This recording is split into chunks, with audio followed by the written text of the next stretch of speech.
Our players joining us are number 2, Basa, and number 10, Nix. We'll go ahead and open it with some comments from Coach.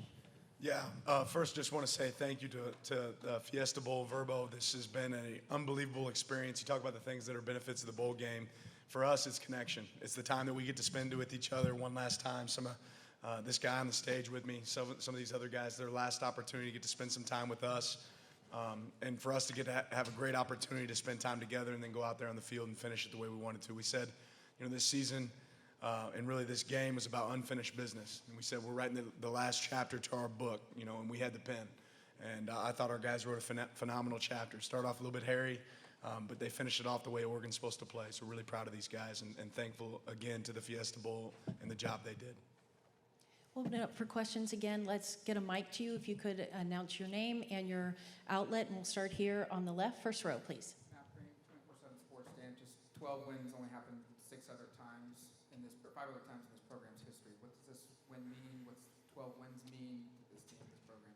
Yeah, I just think it speaks to the direction, the base that these guys have created for where we're headed and what we're about to do.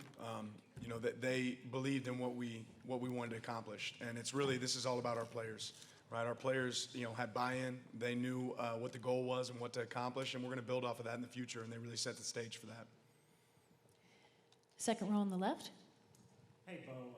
David Brandt from the Associated Press. You end your career as one of the most experienced, productive college quarterbacks ever. Do you feel 35 years old in quarterback years, or what's it feel like now that this kind of odyssey is finally done? Well, I feel like I have played a lot of football, but, every time I went out there, it slowed down more and more. And, by the end of it, I just had a really, comfortable feel. And, I think this year with what we were doing offensively, schematically, I think, we just, we're very efficient. And part of that is because of, what we did offensively and then the players we have, on our side of the ball. And, it's been a great career. It's been a lot of ups and downs, and it's been there's been some great adversity too that I've been able to learn from, and I wouldn't be here without every year, every step has been another journey, and I wouldn't have traded anything. What I'll do say just to piggyback off that for Bo is hopefully everybody up here on the out here in the crowd realizes that this guy has the single season record for passing touchdowns, passing yards, and most touchdowns in an Oregon Bowl game. Right here at quarterback, not to mention set the NCAA passing record for completion percentage. So he's done a lot for this program. He's played in a lot of elite ball, and we're really proud of him. Go back to the front row here on the left. Back to Bo. Just your thoughts on those accomplishments, and will you finally say that you played good football this season? Yeah, I played good football this year because of the opportunity and the situation that I was in. It wasn't difficult to go out there and play with the guys that I was around, and Coach Lanning can say what he wants, but it's a lot because of him that we were in the situation we were in. He coaches us extremely hard, and he gets the best out of us, and that's what you want out of a head coach. And his humility is going to give it to the players, but we wouldn't be here without him and his leadership. And I've learned so much from him over my time, over 2 years, and like I said, I wouldn't be here without him and the coaches that he's put around us as players. And we as a team, I felt like we set the bar really high. We had a standard, and we just wanted to go out there and match it every Saturday. Second row, far left. Yeah, Dan, this is Jack Magruder from Forbes. Obviously, your last game in the Pac-12 conference. Just wonder what your thoughts are leaving the league, entering a new league, and also the legacy that maybe Oregon leaves in this league. Well, I think, Oregon's cemented itself as, a premier program in college football. And I'll say, more than anything, certainly grateful for some of the great games that exist in the Pac, but probably just as excited about what's happening in the future for us, where we're headed, the direction we're headed, the clarity, of what that brings. And that's really credit to our administration, Rob Mullins, and the people around us that have put us in that position. Back here on the risers. Trevor Denton, KVAL TV. This one's for Bo. Looked like you had a little conversation with Will and Dan before going out for that curtain call. You guys were smiling. What was kind of said during that conversation, and what emotions were you feeling when you were walking off that field for that final time getting that curtain call? Well, we were just going through the little memories we had. It was both coaches were just super excited, and I was grateful to be in that position with them. They've done so much for me in my development. They've allowed me to have one of the best years of my life, and I attribute it to those guys. And just to be able to have that situation, you see it a lot, and you always wonder, like, you think maybe one day that could be me, and then today it just it happened, and I feel nothing but joy. I feel nothing but happiness and gratitude for the entire university. I think I could go on a list on and on about what the university has meant to me and each person that's done so much for me. The front row left. Ben Ortiz, Arizona Republic. For Jeffrey, what conversations did the defense have after that first drive and being able to shut them out for the rest of the game? Yeah, little things like just keeping our poise. That's something that we preach, every day at practice and then all the time in the facility. And I think Coach Lanning and, Coach Lupoy do a great job of, instilling that into our minds. Just keeping our poise, going to the sideline, not keeping our highs too high and our lows too low, And I think that's something that, a lot of these guys in the offseason were focusing on, was that mindset of, next play mentality. And, we got to flush the next play, and we got to, look at that next play and reflect on it and, grow from it. So I think that first drive, just reflecting on that first drive, like you said, was, going to the sideline, keeping our poise, and then, that we were going to execute at a high level from then on. And Jeff won't give himself enough credit, but just like Bo, makes this offense run, Jeff makes this defense tick. We give him an unbelievable amount of defense that he has to process through his mind, getting us in the right call, and obviously that showed up today, and that's why he was able to play elite. And I get tired of practicing against Jeff because he always calls out our plays because he studies so much. He knows exactly where to tell the guys where the ball is going, and I think that's just a tribute to him because he's such a great leader. He took ownership of it, and that's why he had such great success on the field. We'll stay in the front row left. Dan, Arizona Republic. This question is for Coach Dan and Coach Bo, or not Coach Bo, player Bo. Coach Bo, Sorry about that. future offensive coordinator at Oregon, maybe. So this is the last year before the college football playoff is coming to here at Glendale for the permanent fixture. What's it like playing Fiesta Bowl before that change comes? I'll let Bo go first. Well, for it being my last game and for the season that we had, I grew up watching the Fiesta Bowl. I grew up watching bowl games on New Year's Day and, just dreaming and, just going outside after and just, playing like I was in that position. And, even though maybe you could say it didn't go how we wanted to this year, but I think it ended exactly how, we could have controlled it. I think we did everything we could. And with the opportunity that presented itself, we were in the Fiesta Bowl, and we were able to come out here and play. It wasn't until pregame I was out there warming up, and I've thought back to when back in 2010 the national championship was here, and I was able to come to it, and full circle moment. I'm back in my 5th year in the last game ever back in the stadium, and it's just little things like that that God orchestrates, and he does things like that, and he's just up there kind of smiling.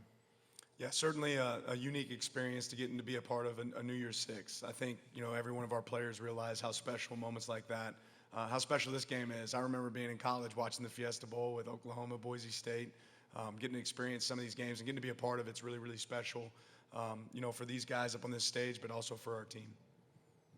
Go third row left. Levi Berthold, KWVA Sports. A question for Coach and for Bo. Offensively, you guys seem to flip a switch in that third drive. What do you think attributed to kind of the sluggish start as far as points go, and how did the experience and leadership you guys have on the sideline, how do you flip that switch to score all those touchdowns in a row? Yeah, I think we just had to settle in. They had some success getting hands up on some batted balls that probably would have been successful plays early. But once we settled in and, made sure that we weren't beating ourselves. We talk about, bowl games come down to the team that tackles the best, the team that doesn't penalize themselves. I think we walked out of the day with, 2 penalties. That's a big credit to our guys operating really well. But as long as we operate within sequence, it's hard to stop the Ducks. Yeah, I think we were a batted ball and a poor, inaccurate throw from having success on the first 2 drives. But just like we do all year, we just got to settle in and continue to go. We knew that the defense was going to continue to get us the ball back, so we just had to go down there and score the first time. And once we did that, once Bucky had that long run, that really started things. Third row center. Sorry. Bo, so much has been made about your decision to play in this game when a lot of guys in your position wouldn't have or around the country didn't.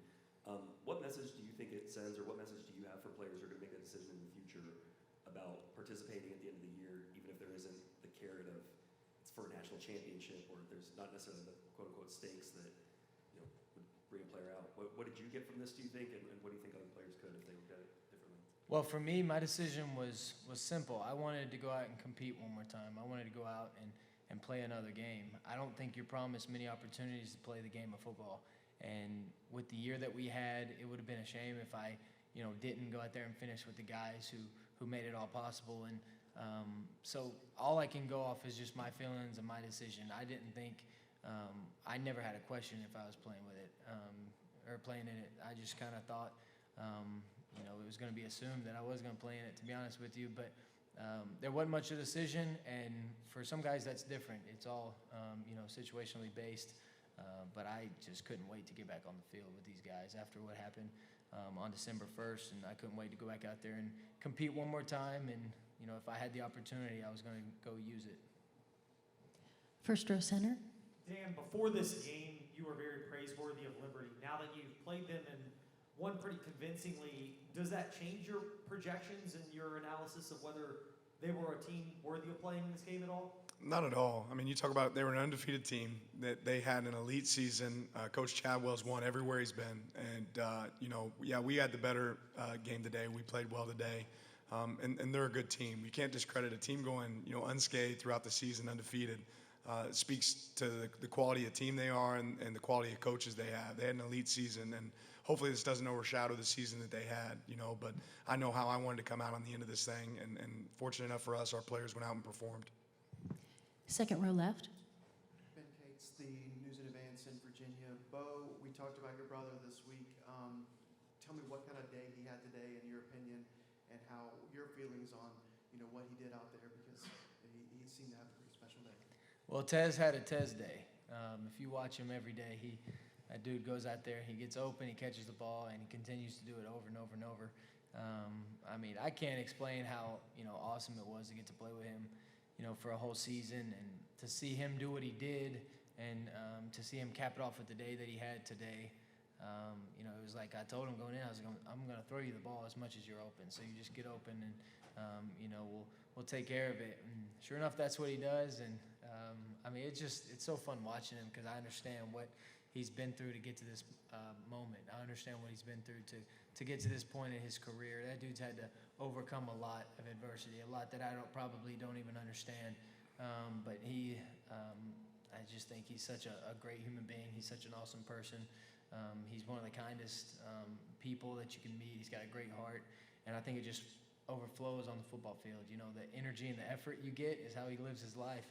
And he just competes even when he doesn't have to. He goes out there and competes, and I think he just reaps the rewards of that. Talk about one of the easiest recruiting deals ever is when Bo walks into my office and says, hey, I think we got this guy that can maybe play for us. And I was like, oh, okay, what do you think? We're going to have to recruit our tail off. What's it going to take? He goes, no. Oregon was his dream school. And today that guy that walked away with Oregon being his dream school set the single season record for receptions for an Oregon receiver. So big accomplishment for Tez, and nice recruiting job by Bo. First row center. Dan, when you take a look at the evolution through your first 2 years, last year 10-3, go to the Holiday Bowl, this year 12-2, win the Fiesta Bowl, what do you believe are the next steps heading into year 3 for you with Oregon? Well, the great thing about football is every team has a, individual identity in itself. And, what these guys built, they created, a legacy and created a tradition about, what we expect and our standard of play. But the reality is it has nothing to do with next season. So it's going to be about this next group going back to the fundamentals and starting from scratch, starting from zero and figuring out exactly what we have. But they certainly put the building blocks down for what it means to be an Oregon football player and an Oregon football team.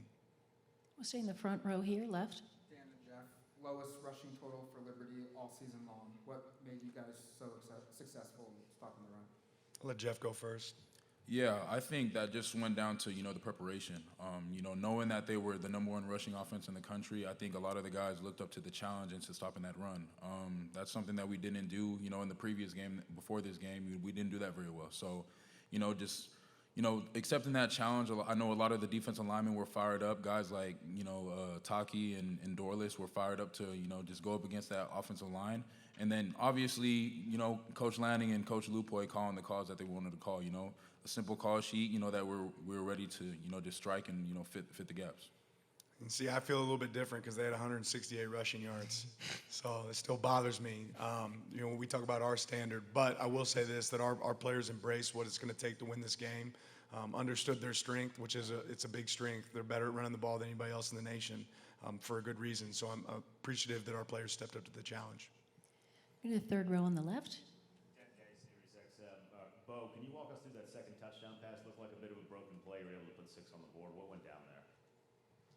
Was that one Terrence? Yeah. So we've been practicing that play a lot, and we were expecting it to go to Pat Herbert, to be honest, in the corner. And when we came off the fake, somebody kind of ran with him, and there was the dude right there, so I just tried to avoid. I thought, somebody was going to be on the other side and probably hit me pretty good because I kind of lost my balance. But Ferg just stayed alive. He kind of found his way over the middle, and, when I looked up, I just saw his number and threw it to him, and, it's just exactly how we practiced it. Not at all like we practiced it, but it worked. That's what Bo said to me as soon as he came to the sideline. He said, just like we practiced. I said, you're right. This will be our last question here on the left. Bo, question for you. A lot has been made of the single-season completion percentage record, and a lot of people online throughout the game were kind of doing the math as you updated. You got more completions, more completions. Was that in your mind coming into the game? And then while you're on the sideline, was there any awareness of where you are numerically? And how did you kind of deal with the pressure of knowing you were close to a record-breaking game? Well, it was hard not to think about it because you're so close to something that you work so hard for, and that the season has led up to. But I would just give credit to the coaches. I think they were, aware the entire time, and they just did a good job of calling the game. And when they call the game like we do, we go out and execute. And, it just kind of happens. And I think the completion percentage is important because it speaks to a lot of people. It doesn't just speak to one person. Because everybody that the ball is thrown to, they got to catch it and they got to do something with it, and then you got to protect it to throw it. And everybody was included. And so I think it's just a great, team accomplishment. I think it was just an awesome, way for this year to conclude. And, it's an honor to even be, recognized as that because of the quarterbacks that have, had those records that have had such remarkable years and seasons. So I'm just extremely fortunate, extremely blessed, and, I wouldn't have traded it for anything. This concludes our press conference. Congratulations to Oregon, the Verbo Fiesta Bowl champions, and thank you, media, for your participation, and Happy New Year to all. Happy New Year. Go Ducks.